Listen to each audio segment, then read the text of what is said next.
So we are talking about the Python. So we have learned what is programming language क्या होती है और applications किस type की होती है. हम कोर पाइथन में जो एप्लीकेशन बनाएंगे वो फिलहाल अभी कंसोल एप्लीकेशन बनाएंगे और डेस्कटॉप एप्लीकेशन बनाएंगे. ऐसे ही जावा के अंदर भी मल्टीपल एप्लीकेशन बन जाती है. ये हमने चूज करना है कि हमने कौन सी लैंग्वेज को इस्तेमाल करना है. अब होगा क्या कि जैसे पाइथन की बात करें, पहली बात तो ये कि ये किसका नाम रखा क्या है वो बात की बात है, वो तो आपको गूगल पे ही पता चल जाएगा इसमें.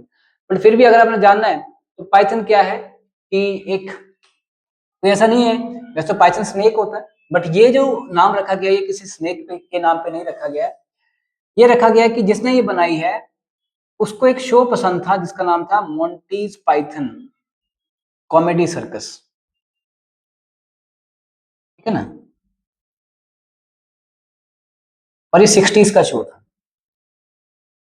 तो उसके नाम पे उसने रख दिया, इसको पसंद हो. और जिसने बनाई है वो एक डच है, ग्वेडो वैन रॉसल.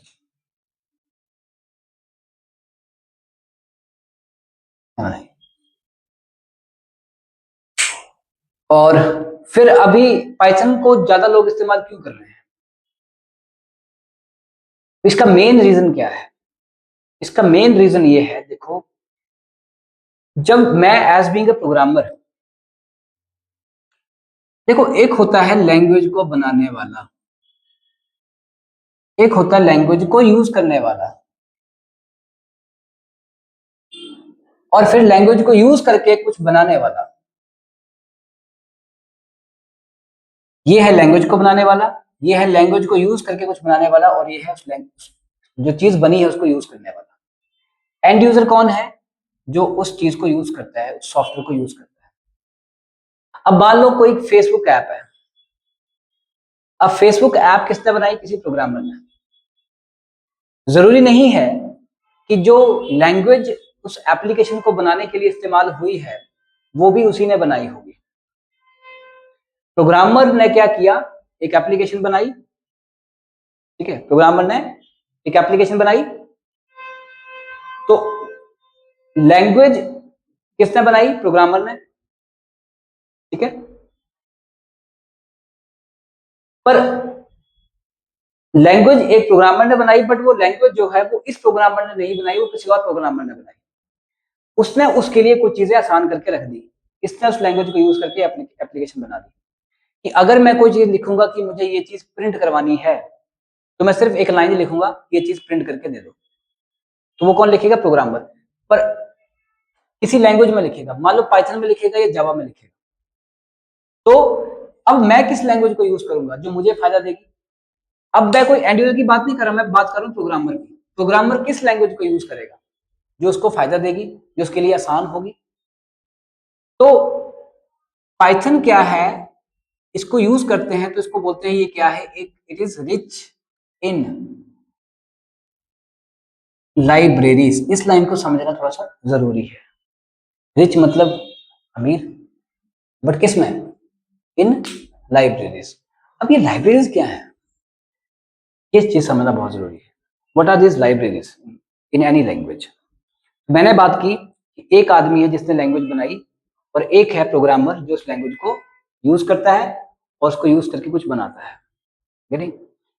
तो language, programmer and and user. Programmer उस चीज को यूज करेगा, उस लैंग्वेज को यूज करेगा जो उसके लिए आसान होगी. लाइब्रेरीज के अंदर क्या होता है, पहले से ही इस लैंग्वेज को बनाने वाले ने पहले से ही उसमें कुछ चीजें लिख के रख दी होती हैं जो प्रोग्रामर को द्वारा नहीं करनी पड़ती. तो उसके लिए क्या है, वो क्या है? रिच इन लाइब्रेरीज है. मतलब लाइब्रेरीज में बहुत कुछ लिख दिया गया होगा जिसमें ज्यादा लाइब्रेरीज होंगी.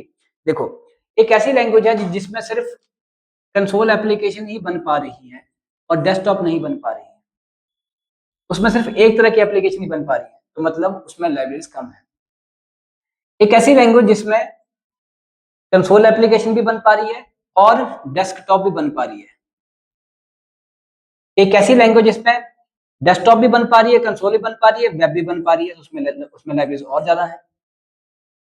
तो अब हुआ क्या कि पाइथन के पास इतनी लाइब्रेरीज हैं कि वो उसमें एआई वाला काम भी किया जा सकता है, उसमें एआई बेस्ड एप्लीकेशन भी बनाई जा सकती है, जो हो सकता है बाकी लैंग्वेज के पास इतनी ना हो।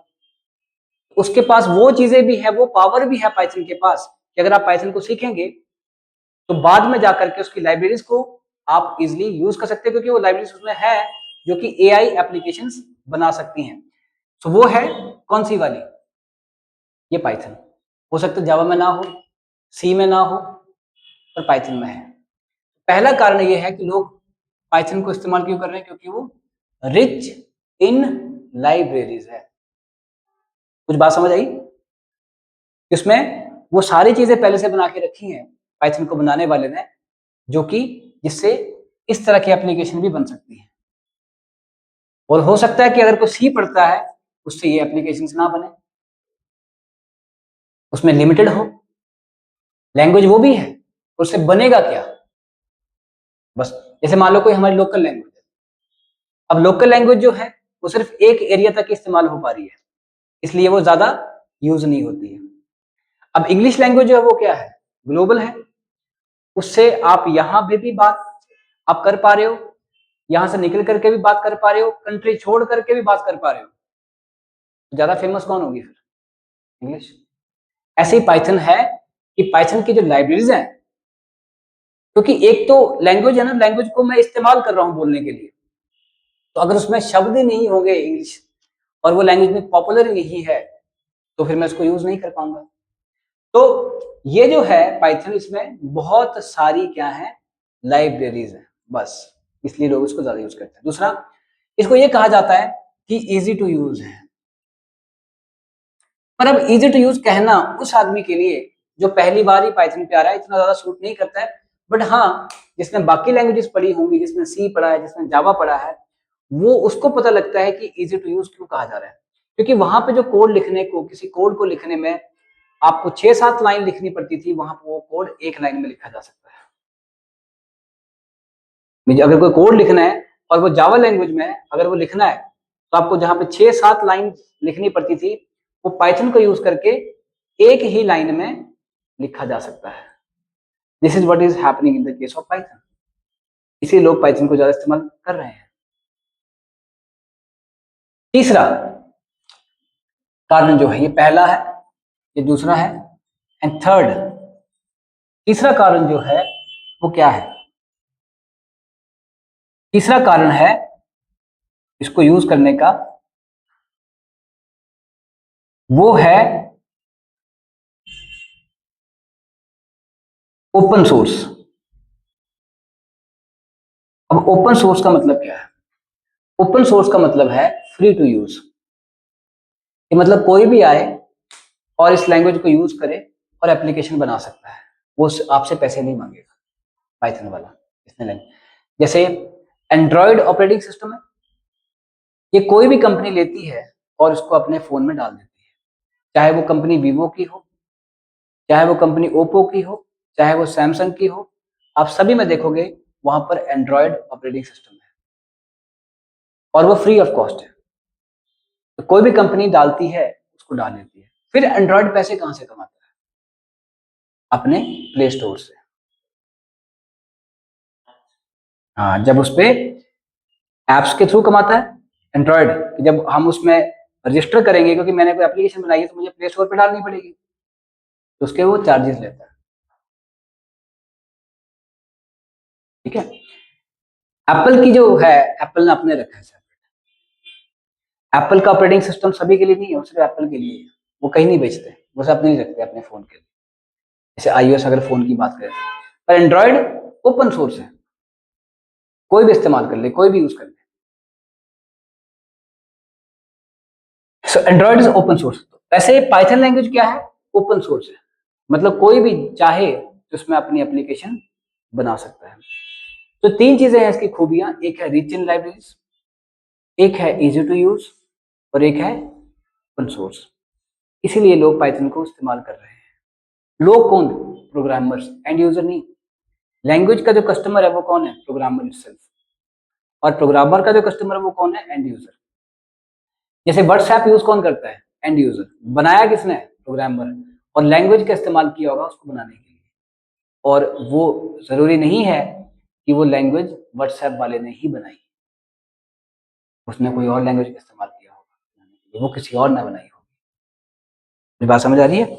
मतलब अगर कोई मैं एप्लीकेशन बनाने जा रहा हूँ, मान लो कि भाई जोमेटो ऐप है, तो जोमेटो ऐप जो है वो किसी प्रोग्रामर ने बनाई, पर जो लैंग्वेज इस्तेमाल की गई वो किसी और ने बनाई हुई है। और फिर हम कौन है? जोमेटो के एंड यूजर, हम क्या करते हैं? उसको सिर्फ यूज करते हैं। ये चीज समझने वाली है। Python is what the main thing.